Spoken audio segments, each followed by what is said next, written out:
Hi, Pete 7006. This is Dr. Irwin again, and I'm here to go over the really important parts of Chapter 2. Follow along with your copy of your Chapter 2 PowerPoint if you want to, or you can go back and forth. Doesn't matter. Okay, real quick summary for Chapter 2 is really talking about adolescents and their growth. And, it's a very special time in life where a lot of things are happening.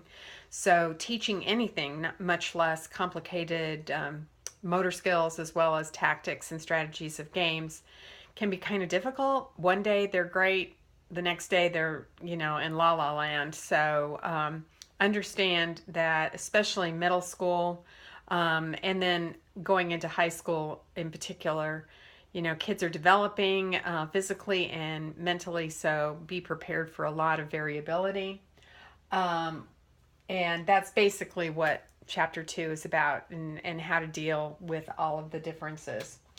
One thing we want to make clear is that there are really good guidelines on how much physical activity and promotion of physical activity to adolescents. Healthy People 2020, which actually started at Healthy People 1990 and has just continued on, has set down specific objectives, measurable objectives in regards to how much physical activity adolescents, adults, children, all age ranges should participate in daily in particular. So they set down these objectives. Adolescents must participate in daily physical education, public and private schools that require daily physical education for all students, adolescents who meet current guidelines for aerobic and muscle strengthening activities, adolescents who do not exceed recommended limits for screen time. So there's all kinds of objectives. Hopefully, most adolescents in the United States will meet these objectives as of the year 2020. We'll see if that happens. But it's always good to use these as a rationale for more physical education, because the U.S. government tells us, CDC tells us, institutes of medicine tell us that we need more physical education. But understand, it needs to be quality physical education. Physical education where there's a focus on learning and learning in a most efficient way. So we'll get into that. We're just going to assume that all physical education is high quality physical education. SHAPE is one of the major organizations that really pushes physical activity and physical education at this particular age. That's the website there. American Heart Association, Centers for Disease Control, ACSM. There's so many organizations out there that really are an advocate for physical education. Again, high quality physical education. The 2008, that's the most recent one. They'll probably be updated in 2018. But physical activity guidelines for Americans, the CDC, American Medical Association, American Academy of Pediatrics, they all weigh in on what should be the guidelines, and those are really important to know. So make sure you pay attention to that particular slide and part in the chapter 2. Understand that physical fitness and physical activity are interrelated. They can't exist without each other. So you have to be fit to be physically active, and you have to be physically active to be fit. So it's a vicious cycle, but they go hand in hand. Growth and development during this time is crazy. As you probably know, you've experienced it, and I've experienced it as a teacher with the crazy adolescents. They're wonderful one day and then they turn into Frankenstein the next day. So a lot is going on. It's a period of rapid development, and success in physical activities is linked to growth patterns. So keep that in mind when they're not quite, at their optimal growth at this point in time. Okay. It's measured using the CDC stature for age or weight for age charts, and you can look at those. And that's has an awful lot to do with BMI. Understand that BMI is not good individually, but it can be good when using large groups of 100 or more. Anyway, we'll get into the BMI controversy later. Um, Growth patterns, and specifically rapid growth.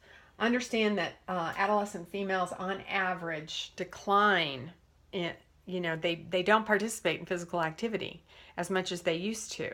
It's a huge decline. So, keep that in mind. And adolescent males, you're going to have eighth graders with boys who, are 5'4" and 110 pounds, as compared to another eighth grade boy who is 6'2", voice completely changed, maybe shaving.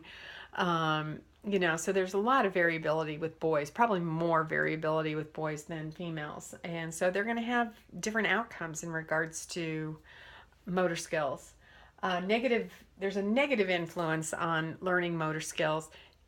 If if a child came from a really good elementary program, then they should have good motor skills. So you want to avoid focusing so much on motor skills and more on tactics and strategies of the games. And we'll get into that more in this course as well. So these differences between boys and girls at this age really is a great rationale for, you got to do different instructional strategies. You can't just do command style, direct style teaching. You need to actually do more of grouping them together, peer, assessment, peer tutoring. So there's a lot of different instructional strategies that we're going to learn that can get at why, these kids are wacky. All right, and then obviously, gosh, you have to be positive. It's hard when they're cursing you out, and you just have to remember what they're going through is, a lot for them, and you might be in the way of them, accepting themselves. So back off, don't take it personally, and, give them some space. Okay, this chart is great for understanding how, when they're first born, they're at their height of actually growing in regards to centimeters per year, and it slacks off until they hit puberty, and then all of a sudden, boom, it's a huge growth spurt. So their bodies and their minds are just so messed up because of everything that's going on physiologically in their bodies. So kind of keep that in mind, why this is a unique group of individuals. Let me see. Strenuous activity is fine. It won't interrupt. In fact, it may even help these growth patterns. So keep that in mind. High impact physical activity helps with bone density, which is a real issue at this point. Their bones are growing. Just keep in mind that their bones are growing, and don't put them to the point where it starts damaging their bones. So you have to kind of find the balance there. Aerobic capacity, again, everybody's different at this point in time, so be careful. Watch them individually. Have compassionate for overweight students or obese students at this point in time. You can't control what they eat when they go home or what their parents are doing or saying. You just have to give them clinically what's the right thing to do, and have compassion for them. Look at how hard they're working when you're doing aerobic type activities rather than how fast they're going or the distance that they're going. So kind of keep that in mind. Heart rate, aerobic capacity is really important, a measurement, rather than did they finish the mile in a certain amount of time. Strength, again, it increases linearly with chronological age, but also as soon as adolescence hits, it kind of gets wacky. So keep that in mind. It's always related to body size. You can read about the muscle fiber type and performance, and read the statistics in regards to how little this age group really participates in physical activity, and how we need to really try to foster that and advocate for that. And again, this is when a lot of excessive weight starts happening, especially with females. They're natural reproductive system that is kicking into gear will automatically default to producing or protecting body fat, because that's, the nature of the reproductive system. They want women to have enough body fat to be able to reproduce. So while they're going into puberty, a lot of things are happening around body fat issues. So be aware of those. And again, this is really important, this last one. If a youth's parents are both overweight, there's 80% chance that he or she, the student, will be overweight. So kind of keep that in mind. Type 2 diabetes is highly associated with overweight, so be aware that they may be either pre-diabetic or have metabolic syndrome, or maybe even have full-blown type 2 diabetes. So be careful of that. A lot of times at this point in time, kids drop out of physical activity. They just hate it because of either ineffective physical education teachers or just not supported at home, encouraged by parents. So again, we need to be the advocate and try to help students at this point in time not drop out. At least go for walks, find an activity that is, okay with them. Also remember that physical activity is highly connected and intermeshed with academic performance. So that's still a key rationale issue that we need to be aware of. Again, moderation with a lot of activity. Find what's good for each individual child. That's really the heart of what this particular slide is. And again, moderation, heat stress, hydration, all the typical stuff that is really important.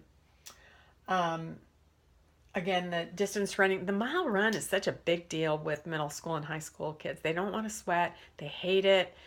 So you want to try to find fitness activities like the Pacer, Fitness Grams Pacer, that would be a better fit with this age group, rather than go out in 95-degree heat and run the mile, and we're doing it for time and you got to hit this time kind of thing. It's just they will learn to hate running, and we don't want that. We want them to enjoy running for expression, as well as it's a great outlet for physical activity.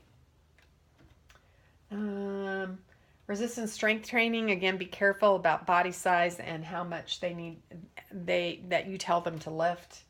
And again, 20 to 30 minutes 2 times per week, 2 to 3 times per week for lifting is kind of about it. And there's a bunch of other requirements or guidelines that you can kind of go by on that slide. Okay, that's it for chapter 2. Hope you enjoyed this wonderful little video. So if you have any questions, send me an email or call or yell and scream. I don't know, but let me know. Take care. Bye.